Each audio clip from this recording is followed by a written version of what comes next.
So good evening, everyone. I'm Peter, the Education Manager from the Nautical Archaeology Society. This is an information session about our Invincible wreck illustration project. We're not entirely sure how long it's going to take tonight, so it's quite an informal session.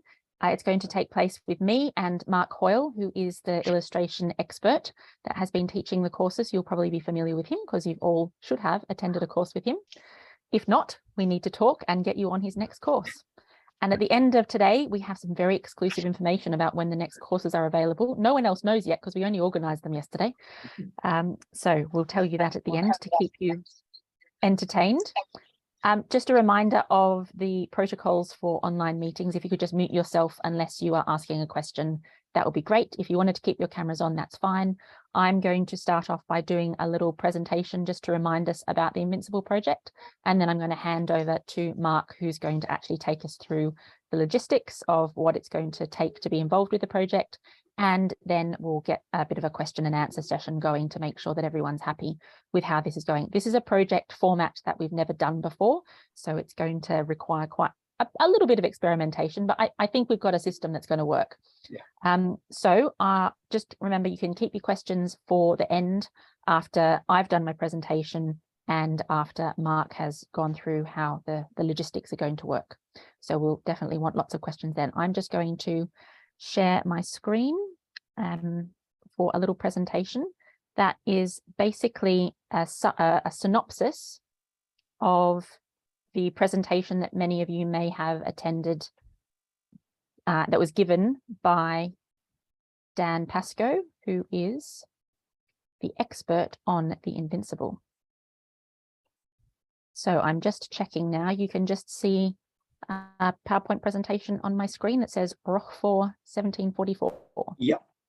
Fantastic. Yep. Okay. So this is a very quick synopsis about the Invincible wreck. As I said, I'm not the expert. I have just taken the expert advice and information from Dan Pascoe's presentation. So it's the Invincible was a French-built vessel, was built in 1744, hence why the date's at the top there.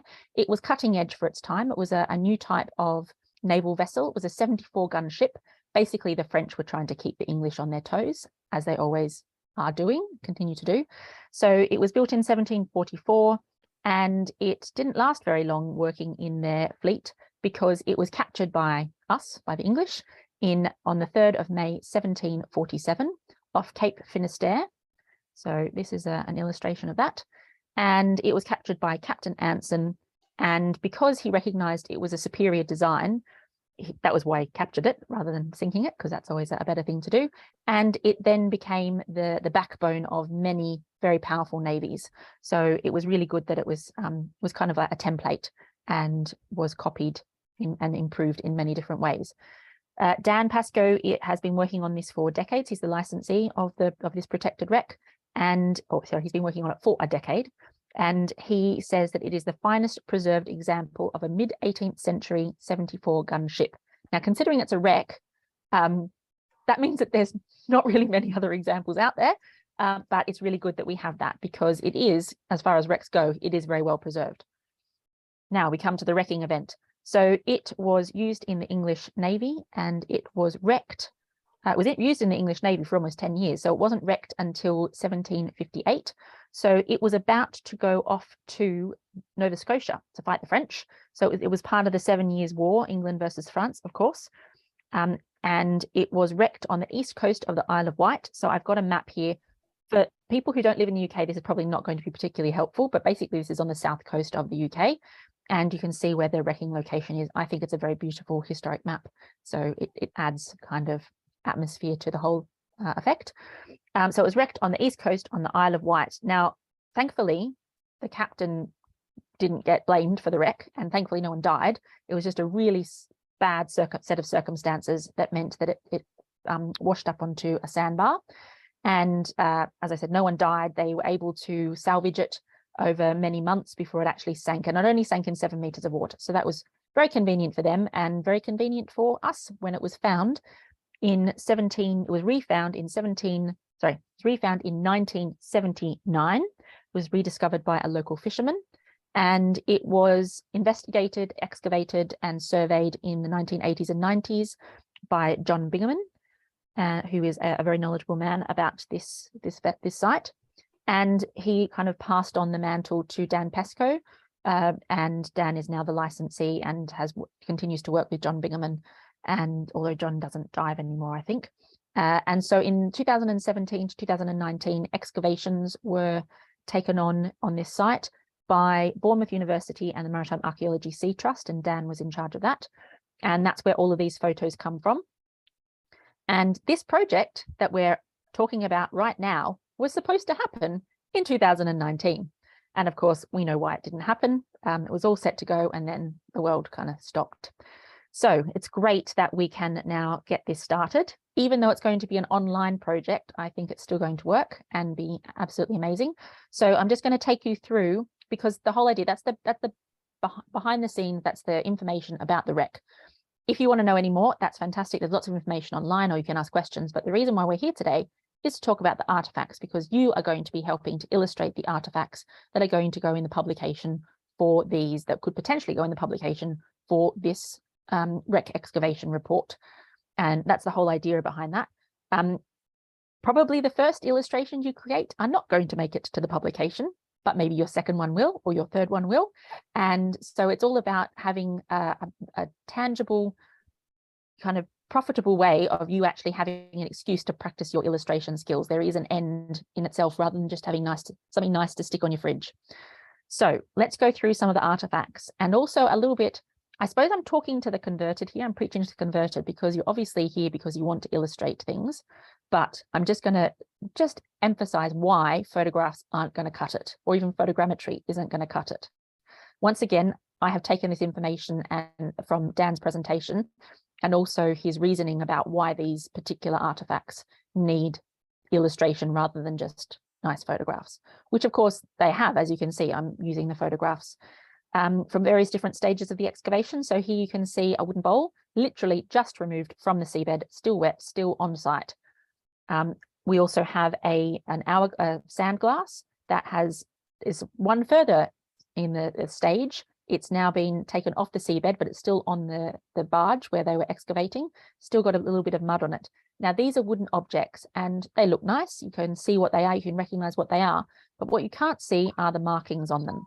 And so that's why it's really important that we have illustrations, because even the best photographs with fancy lighting that Mark can tell you about, I'm sure, isn't going to get quite the right level of detail. So the illustration means you can you don't pick and choose, but you can bring out all of the essential information that is needed for publication to show the essence and the important information about these artifacts. So these are just some of the wooden artifacts that have been raised. Another one is a 24-pound rammer head. So this is part of the cannon firing equipment. And you can see that it's, quite nice turned wood. What you can't see is that it actually has 24 inscribed on it. So even though that picture in the middle is actually a photogrammetry model that's kind of being captured I've captured it in time and space, it actually doesn't show clearly that it has 24 written on it. So that's what an illustration would show, because you would kind of make sure that that's included on the archaeological illustration. Some other wooden artifacts come from the gun tackle. And you can see here, there's the pulley blocks. There's always lots of those on any shipwreck, and lots of them have markings on them, whether they are accidental to show use wear, or perhaps they are actually markings to show how they have, where they've come from in the vessel, and they might have something useful about their construction. Here is a photogrammetry model of what part of the shipwreck looks like. Like I said, this isn't about the shipwreck, this is about the artifacts. So if you want to know more, there's lots of information online, or publication will be coming out soon. This is what it looked like in 2018, just to show you the section of vessel that most of the artifacts have come from. And this is what it looks like when you use a depth elevation model. And if you look, I think you can see where my cursor is going here. So this is in the forward section, the front bit, the pointy bit of the ship. And you can see here, these are structural timbers. So this is the hull, and then this is like the frames that are the skeleton that are holding it together. And if you see here, keep those in mind. They're kind of rectangular blocks. Now you can see They're here in the photogrammetry model.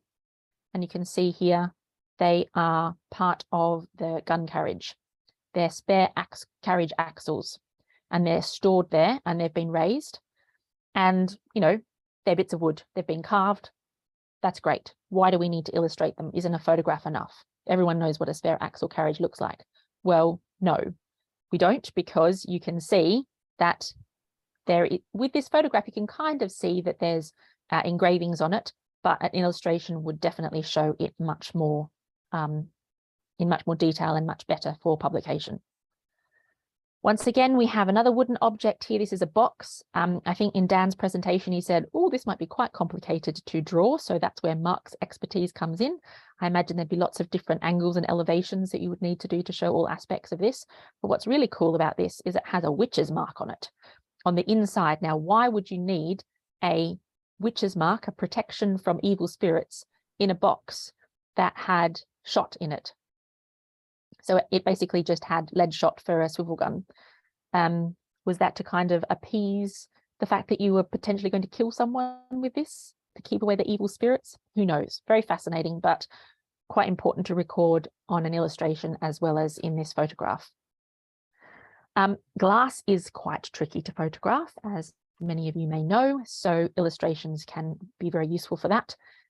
Not necessarily just because of any markings or anything, but because they're shiny. So glass, we've got a lot of glass objects that need illustrating. We've also got these beautiful small metal items. Of course, there's lots of large metal items. All of the cannons were taken off the vessel. There were some small ones that were left in storage, but all the active guns were salvaged on the, you know, when it was wrecked. But there's lots of small items that relate to personal to the people on board. And that is the most fascinating bit, really. So here we have a part of a belt buckle on the left, and then on the right, we have a tiny button. Now, these are not particularly good archaeological photographs because they don't have scale, but I can tell you that the picture on the right is a button, and it's from the Coldstream Guard. Now, you can't read that in that photograph, can you? I'm just telling you that because Dan said that, but in an illustration, you would bring out those details. So that says the Coldstream Guard. But also in that photograph, you can't see that on the back, it says that it was made in Covent Garden by the Nutt family. So an illustration would have all of that in one picture or in one kind of image to show you all of that information. And I think a tiny little button that can just reveal so many stories in one little tiny bit of metal. So that's some of the artifacts that we will have to illustrate. And unfortunately, unless you come to either Southampton or Poole, you won't actually ever get to see these artifacts or touch them. Of course, you're welcome to come to either of those locations, but if you are anywhere else in the world or anywhere else in the UK, you will get sent lovely photographs of these items to then illustrate. So I am going to pass over to Mark now and say if you would like to start talking about how we're actually going to do this project using these amazing artifacts from the Invincible. Well, thank you very much, Peter. That was really, really useful. Thank you, everybody, for coming along tonight. I really, well, or this afternoon or this morning, wherever you are, really appreciate that. As Peter said, we were originally going to run this in 2019 and COVID kind of hit. And then we kind of came up with the idea that the illustration workshops were quite successful. So why don't we just kind of give the information that we have out to those people who've been on the course, and I've been really impressed with a lot of the work that's been produced on the illustration courses.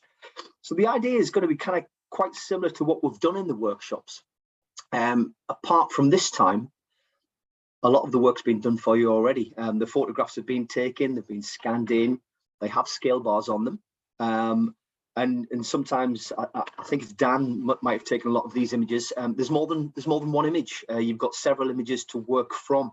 A lot of the reasons why we don't photograph wood and glass for publication, as you saw there on Peter's presentation, is just doesn't come across. It doesn't give the information. When we do archaeological illustration, we have a very stylized convention, a set kind of style of conventions that we use. You kind of have pen thicknesses. So the aim of this project is for you all to hopefully get involved and give it a go.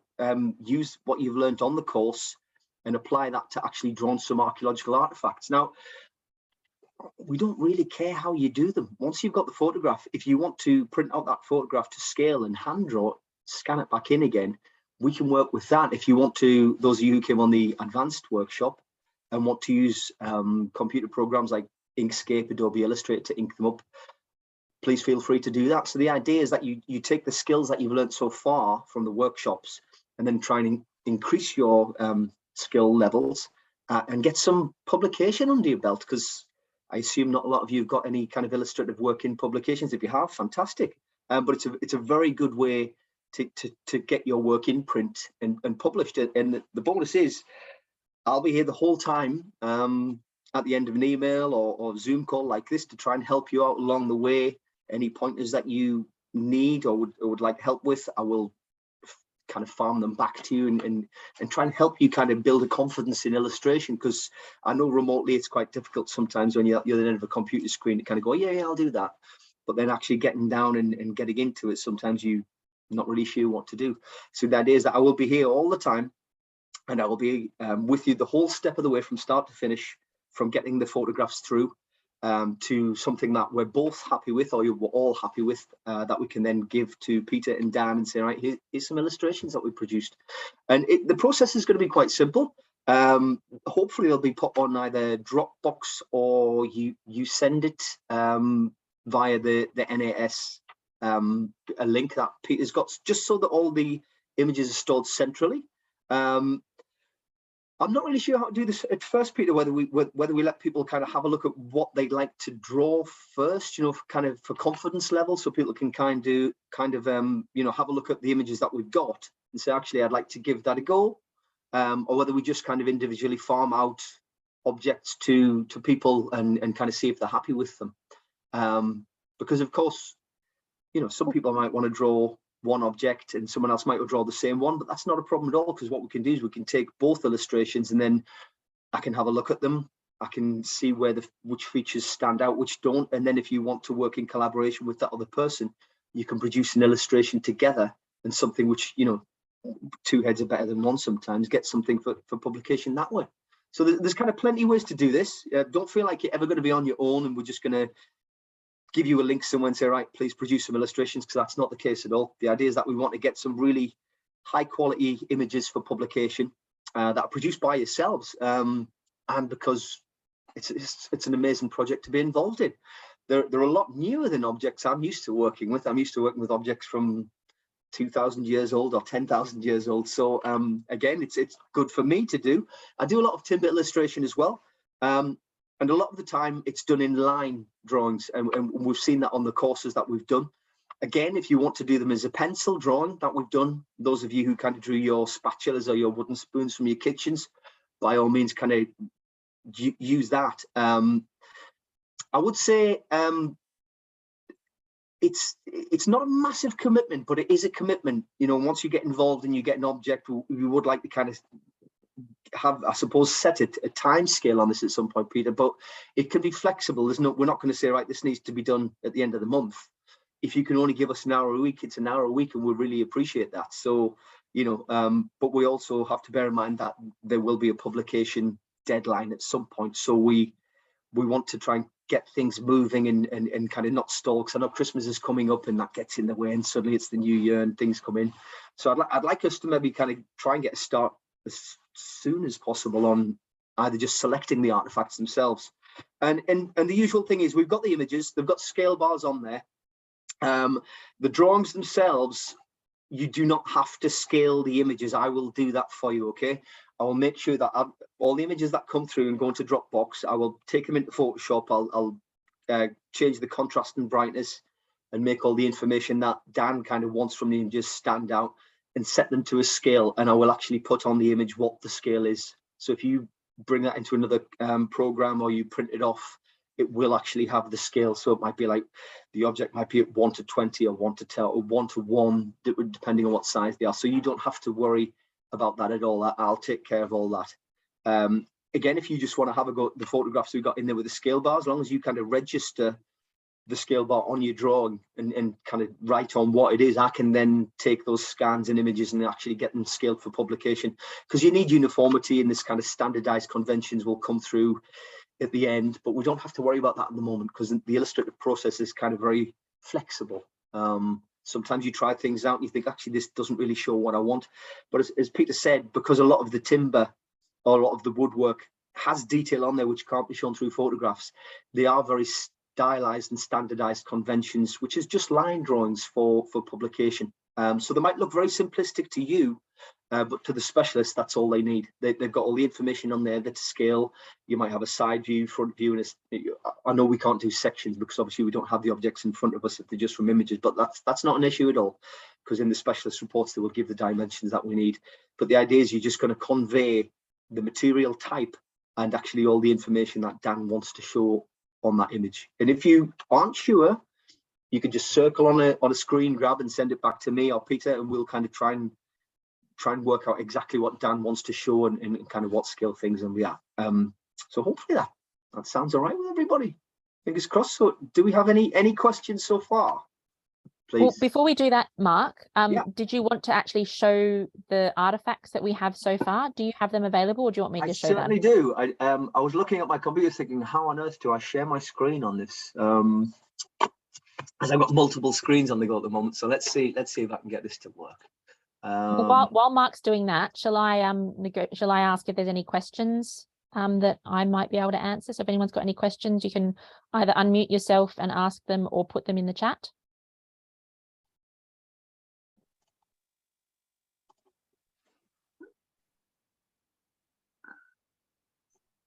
Oh, I like your screensaver, Mark. Background. Thank you. Yes, I'm an asterisk the obsessive. So hopefully you can see my screen now. There you go. What I'll do is I'll move that out so you can actually see exactly what it is. It's asterisks and objects flashing up some Romans. Yeah. That might give you a clue as to kind of where most of my kind of illustration work is based. Usually Roman Britain, Iron Age, that kind of thing. So what we have here are some images. I've saved these just to my Dropbox at the moment, and they're just Invincible artifacts. So what we have saved are some lovely images. Now, as you can see, some of these are quite dark, but what I've done is taken them, put them into Photoshop. They have a scale bar here that I can work with, and I've lightened them up. Let's see if I can find one that's actually lightened up. Here we go. So now hopefully you can see on here, you can see the kind of the texture and the detail. And this is kind of as a very basic kind of image that would be looking to work for. It has a scale bar. Don't worry, you don't need to know what length that scale bar is. Dan can tell us. As long as we can kind of put the measurements on here on our drawing, we can then scale that. But it gives us what we need from this image. It's basically a front view. It gives us, we can't take a section through here, although we can kind of indicate the hole at the top. So this is the kind of thing we'll be working with. See if I can find another image. So we have the buttons. Again, very dark image there. It's got the scale bar, but what I have done is managed to take it in, and hopefully you can see on this one, although it's not rotated around, I've managed to lighten it up considerably. So this is kind of the information that would work from. And don't worry, I work from photographs all the time. I work from internationally, from people from other countries who can't send me the objects, so send me several views of the objects to work from. And as long as it's got a scale bar and they kind of tell me what I need to do, then we can kind of give them an illustration in that kind of very standardized, stylized convention. And those of you who kind of maybe have a bit more experience with illustration, this is the kind of thing I produced for Dan just from that photograph. I took the measurements, I've created a 3D model, and I kind of wrapped the material around. Although here I've left it as it was just to show Dan what we could do. So I said to him, don't worry about taking kind of sections. We can do that quite easily from the basic measurements that you have, and actually take sections through the models. If that is something that you're interested in having a look at, we can kind of looking at doing that as a kind of something else. But at the moment, what I'd like is just these objects which are kind of cleaned up. So there is a folder. I've left the images in there as they were sent to me originally. So you have the very dark images in there where you can kind of see a bit of detail, but it's possibly not enough to work with. and then I've spent a bit of time and I've lightened them up and got them to a point where the color balance is sat quite nice, and that is enough to work from. And from that, you can produce an illustration. You just trace around the outside edge of this, and then basically add any detail in. The bonus of doing it on a computer is you can zoom in to 1000%, whatever you need to have a look at the detail. And they are really high quality images as well, so it's not going to pixelate too much if you zoom in. And these are some of the objects we actually have ready to go right now. Really, see if I've got the Tampion rail here as well. If I can open this one up. So again, we've got images, and you can see it's very kind of dark here, although you can see some of the grain on the timber. And then we kind of have them so they've been lightened up so you can actually see what you need to work with. Again, if you're confident enough to kind of take the original images and manipulate them, what we'll do is we'll give you access to the selection, but obviously please save as, don't overwrite the originals if you want to kind of give it a go, but we'll have our own versions of these. But if you're not happy with the kind of color balance and you think, okay, actually I'd like to lighten that myself, then you can. And if not, get in touch with me and tell me what you'd like done with it, and I'll try and get the image ready for something that you're comfortable with working with. So kind of that's the selection of images. They're just saved under folders, and luckily we've managed to kind of give them the context set numbers or the small fine numbers, the name of the objects themselves. So again, here we have a folding rule. This has been kind of highlighted quite a bit, so you can actually see all of the detail that needs recording on here. So all of the kind of measurements and the kind of copper alloy or brass endings on here, and the little pin which goes in there. Don't worry about color, because all of these will be black and white illustrations, mainly for publication. The style of drawing, the archaeological illustration, is done in black and white for publication, simply because what the detail Dan is trying to show will go alongside photographs, so they'll kind of complement each other. So you've got the images there, and then actually you've got line drawings or black and white silhouette drawings of them to show the detail that just can't be shown clearly in photographs. So hopefully that's helpful. Fingers crossed. That's great. Thanks, Mark. There's a couple of questions coming through in the chat, some of which I can answer and some of which it's probably just easier to kind of talk through. So the first question is, how many objects and what's a guess for time frame? There's a couple of ways to interpret these questions, so I'm going to kind of go with all the options. Yeah. How many objects? A lot. So at the moment we only have, though, I think Mark has like 13 folders. So I think there's like kind of 13 objects that we have actually photographed. That's because we've not done this before. So they're the 13 objects that kind of we thought we'd test out first. But there are a lot of artifacts. And also these are the artifacts that we planned to use at the beginning of the project. And it's now been 3 years. And so there's a lot more artifacts that have actually been conserved by now. So basically we have as many artifacts as we need. I'm sure Dan Pascoe will be very happy for us to illustrate artifacts, for years to come. And the time frame is, I don't know what his publication time frame is at the moment. I will have to check with him on that. The other way to interpret that question is, how long will it take to do a drawing? That depends on your skill level and your experience. So the first one might take you 4 hours, and then the second one might take you 3, and and it also depends on how complicated the artifact is. So it's hard to say how to answer that question. Sam and Lisa, did that kind of answer your question?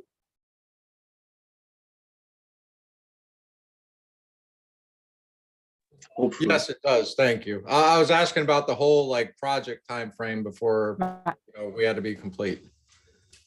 Not unknown at this point. Yeah, I imagine we have plenty of time. We to do. get things drawn, and I imagine Dan will appreciate that. Obviously, everyone's kind of volunteering on this. So you'd be like, I think you'll be more flexible than paying clients, should we say? Yes.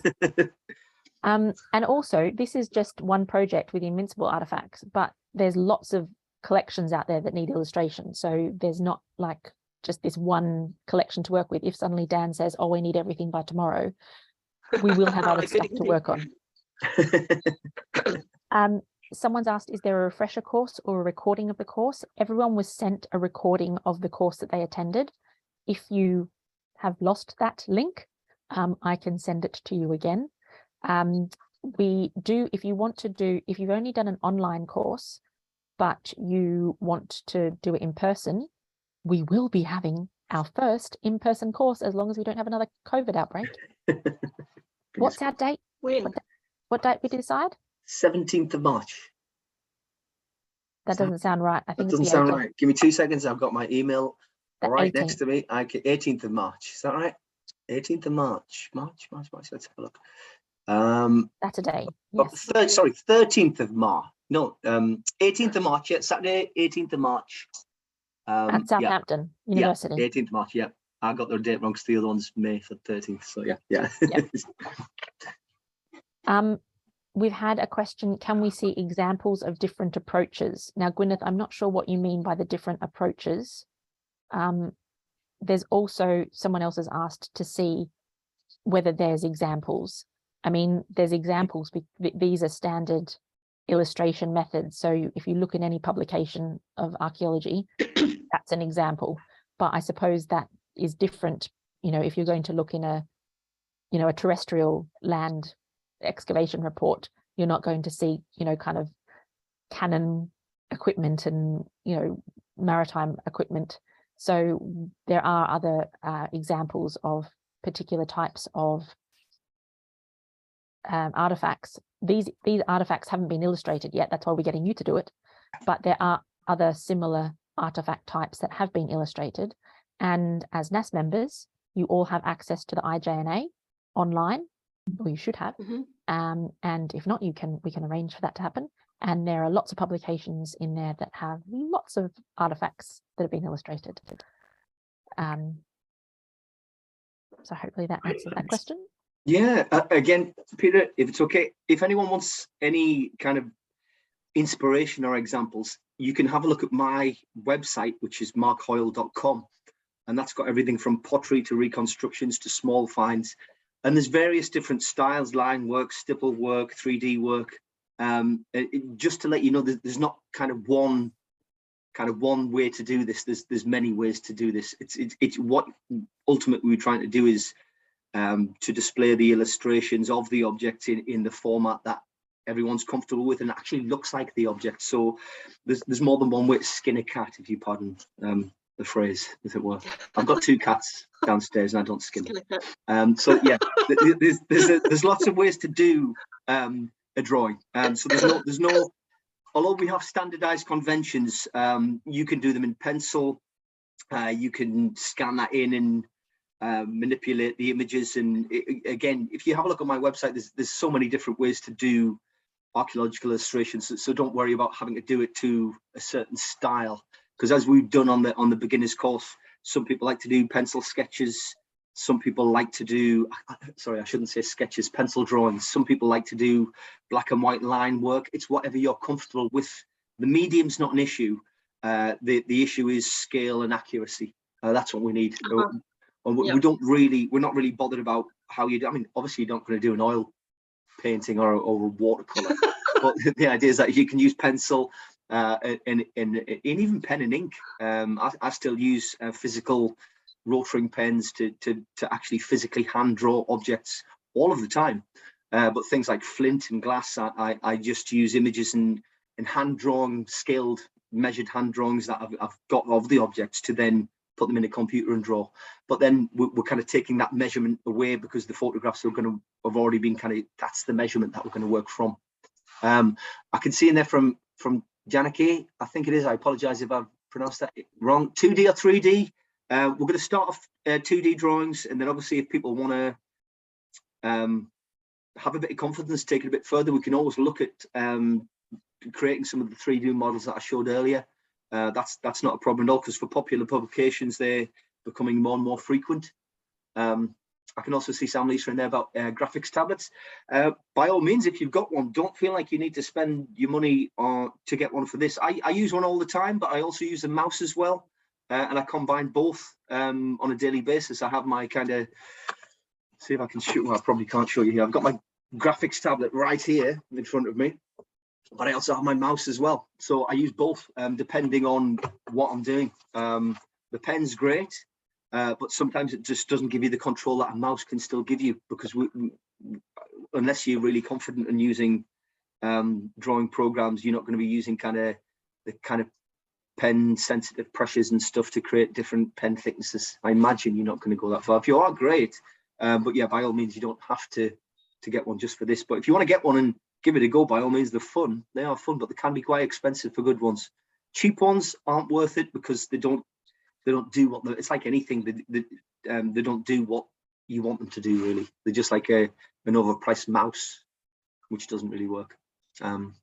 Sorry, I'm kind of going on a bit there, but yes, don't feel like you have to get one. But yes, with approaches in styles, by all means, give something a go and send it through. And if I kind of not sure, I can always question why you've done something the way you've done it. And again, if you say, well, this is the reason why I've done this because I thought it would show us, oh no, that's fine. There's no right or wrong. There's no right or wrong way to do this.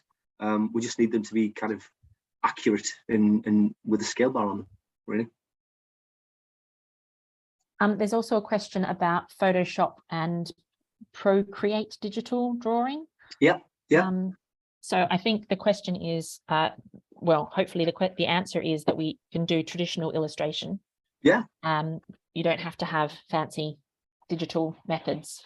No. As long as you have some way to use the images and then capture your drawing or recreate your drawing, whether it's by hand and scanning it back in again, or actually using Procreate, Adobe Illustrator, or Inkscape to then digitally mock it up. It's up to you. It's whatever medium you're comfortable with using.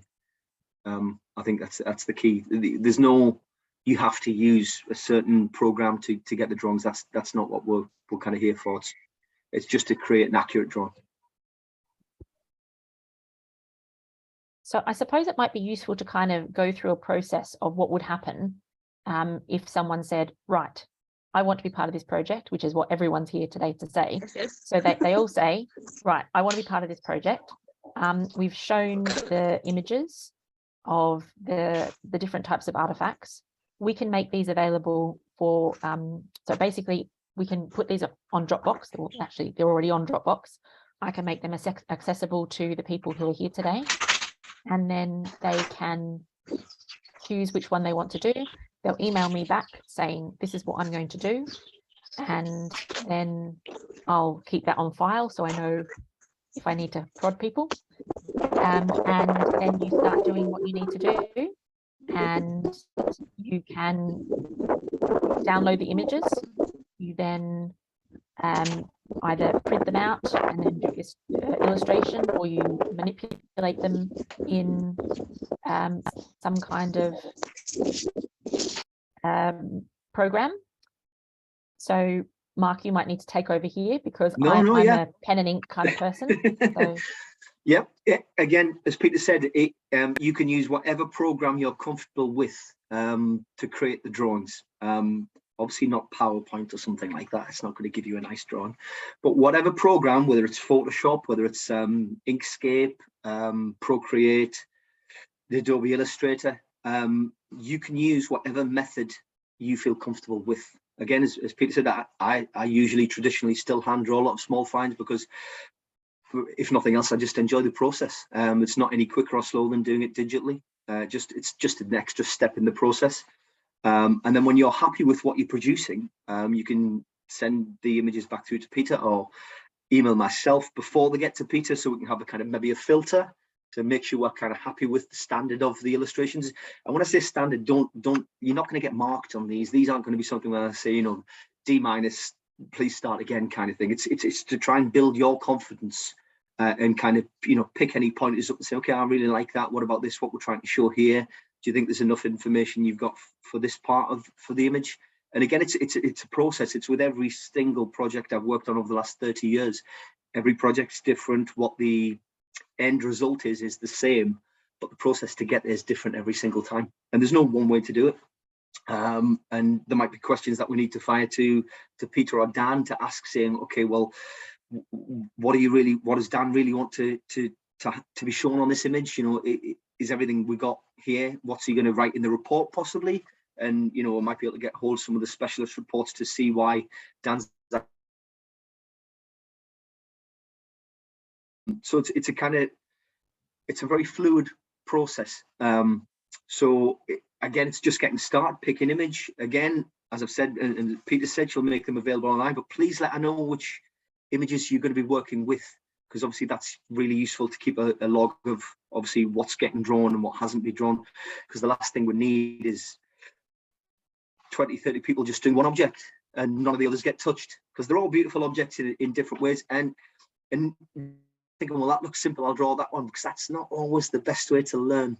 Pick something that's going to be a challenge that you think, actually, this is slightly out of my comfort zone, but I'd really like to, at the end of this project or process, actually be able to say, actually, I can draw that comfortably and confidently now. Because if you stick with doing things that you think, oh, that's easy, I'll do that quickly and do it, you're not learning anything. You know, it's part of the process is to actually learn. And the reason I like actually running courses for NAS as well is because I learn things. You know, I've been doing it for 30 years, but the students can say, why are you doing this? And it questions why I do things. So again, the process is that, you know, hopefully I'll be able to teach you some skills and you'll be able to maybe kind of keep me on my toes and teach me something I didn't know. So again, whatever programs you're comfortable with using, or whether you want to hand draw them, that's absolutely fine. Whether it's pencil sketch, that's fine, because we can take those images and get them ready for publication. So that's not a problem at all. So basically, once there's been a bit of toing and froing between the illustrator and Mark, and then you've said, right, we're happy with this, we'll then send a batch to Dan, and he'll go, geez, you NAS people are talented. And we go, yes, we are. We've got amazing volunteers. Thank you very much. And he will say, that's fantastic. They will be in the publication and their names will be in, you know, fame and glory. And then you start on another one if you want, or if you go, right, well, I've done that, I'm going on to something else. So that's kind of the process of how to do an artifact. And as Mark said, we don't want everyone, I'm hoping you can do the maths. There's 26 people on this call and only 13 objects. And there's quite a lot of other people who want to do this project as well. We're going to start off with these 13 and then work on another batch, because we really had no idea how many people are going to be interested in this. And of course, you're interested, but whether you have time to do this is another reality. Yeah. So I totally understand that. And we'll get another batch of artifacts photographed and then have some more for you to work on in the future. But we've got these 13 to start off with. And as I said, it's a learning process for how this actually will work as a project to start off with. So if we have 5 copies of each artifact to start off with for this first batch, that's fine. And then we'll kind of, once we have worked out all of the kinks, then we'll get, 26 more objects and everyone can do their own individual one. We've had a question about if someone did a coin, would one person do the front and one do the back? I'm pretty sure that the answer is going to be no. You do an artifact as in its entirety. So you wouldn't do one side of a piece of pottery and the other side of a bit of pottery. You do the whole thing. So one side of a button, you do both sides of a button. So hopefully that makes sense for how you do it, because it's the whole illustration. You're not just illustrating one side. The actual finished image requires you to do both and section, not a section, a side view. Sorry, you can't do a section. And again, from what Peter's saying there, one person will be in control of that object from start to finish, because you wouldn't have 2 different artists producing different sides of the drawing, because you might have slight differences in artistic style. So you want kind of one person just working on the one object. But again, as Peter said, there we'll provide the illustrations of all the views that Dan's asking for. So sometimes it might only be one view. He might only be wanting a front view or a side view of something, and that's all we can work from, because that's the only information that's been provided to us. So we can worry about the kind of the logistics of what they kind of should look like, and you can just worry about drawing them. Again, I suppose the longer we do this as well, people might have what they start to fall into as specialisms. Some people might not like to draw wood at all. Some people might really like to draw wood. So you might try 2, 3 different styles of materials to draw and think, actually, I really like drawing this. And then if that's the case, you let us know and we can make sure that the objects that we provide for you in the future are of that material, until you're confident enough to say, actually, I'm bored now, can I try something else? So there are lots and lots of different material types to work with. some things you might not like drawing. Certain materials I don't like drawing, but I do them because I get paid. But you know, the idea is that you'll do them because it's fun. And you might start a drawing from, oh, I don't like this material, it's not very nice. But then you might get a copper alloy object and think, actually, I really like this. I want to do more of this until I'm confident enough to move on to something else. So don't feel like you're just going to be stuck with the one object and one material type. And we want to be flexible with everybody. So yeah, enjoy it. That's the fun thing. That's hopefully what you'll get out of this. It's fun. It's enjoyable. Definitely. And you get your name in publication as well. Yes, definitely. That would be great. Excuse me, we just had another question about someone who's only heard about the project recently and wants to do the training. So there might be other people who got on waiting lists or couldn't attend at the last minute who haven't actually done Mark's course. To do this work, you obviously have to have done Mark's course, the introduction to archaeological illustration. Otherwise, you won't know what to do. And if you did it 3 years ago, you might need a refresher. So as I said, anyone who's done the course will have been sent the recording. It's on YouTube. It's a private link. So if you've forgotten it or lost it, I can send it to you again. But for those people who haven't done it at all, we do have, Mark is doing his illustration course in real life at Southampton University on Saturday, March the 18th next year.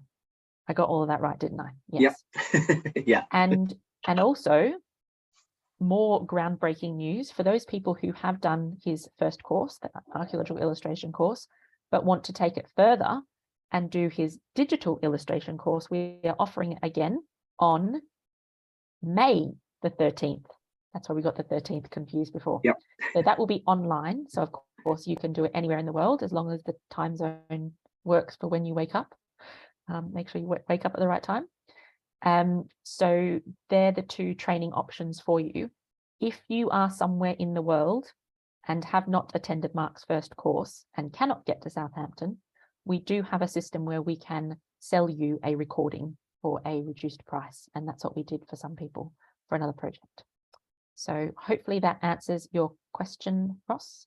The courses are not available for booking because, as I said, we organized them yesterday and I don't technically work on Wednesdays. So if you are patient, I will have them ready hopefully by tomorrow. But as NAS members, you will get advanced notice that they are available for booking in your weekly update, which comes tomorrow afternoon, UK time. So hopefully that answers all the questions. And I think it was Ross that was asking that question. If you wanted to just send me your email address in the private chat, then I can make sure you keep informed of the project. And someone's asked, is this meeting being recorded? Yes, this meeting is being recorded and will be available for anyone on the list of people who's done the courses so far. I think it's 120 of us. So Mark, you've trained a lot of people. Thank you. Good. So if you want to listen to all of this again, you can. I will be sending this recording link out as soon as I can. Alison, you have a question. And you need to unmute.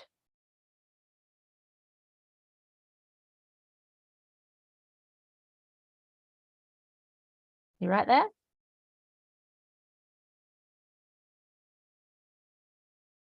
Still can't hear you, Alison. Hi. Oh, there you go.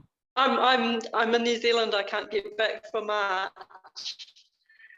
I haven't done the course. I'd like to. Well, I've been drawing all my life, but I'd like to obviously get up to speed before Christmas. Really, is that possible? Can I buy a copy of the video? Sure, we can get that training. Yep, we can get that for you straight away. Yeah. Yeah, I just wanted to ask you now because I have to go to work right now. Okay. And I'll watch the rest of this later on. Okay. Thank you so much. It sounds wonderful and I'm really looking forward to it. Thank you, glad Alison. Thank you. We've got two Amphibians, a New Zealander and Australian. I'm not even sure if I know how to say goodbye, shut you down, but Thanks, Alison. Bye. And thanks, Ross, for your email address. Does anyone else have any other questions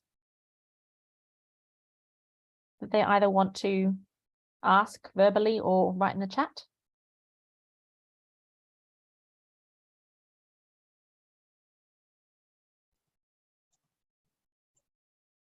No, I think everyone's okay. Well, it's great to have such a wonderful team of prospective illustrators. Thanks for your Looking time forward this to evening. working with everybody. It'll be fun. Yeah. Yeah, and you have my email address, so if you have any queries, just forward them to me. And hopefully you all have mine as well. So if you've got any questions, again, please feel free to email me and I can get back to you as well. Great. So I will have the list of everyone who has been on this call. I'll make sure that you all get sent the Dropbox link. And that will go from there. Just doing a bit of admin here. Someone said they wanted to see how we can see the artifacts at Southampton. So I'm not entirely sure where the artifacts are at the moment, but they will be at Southampton on the 18th of March for the course. I have a feeling that the artifacts are actually now at Poole because that's where the conservation facility is. But this is an ongoing project with Southampton University. So I have a feeling that the artifacts will be stored at Southampton once the course is happening for a little while longer, but that's still to be decided. As I said, we only got the dates yesterday. Just checking to see if there's anything else. Don't think there's any other questions. So thank you very much for your time this evening, this morning, this afternoon, wherever you are in the world. Thank you.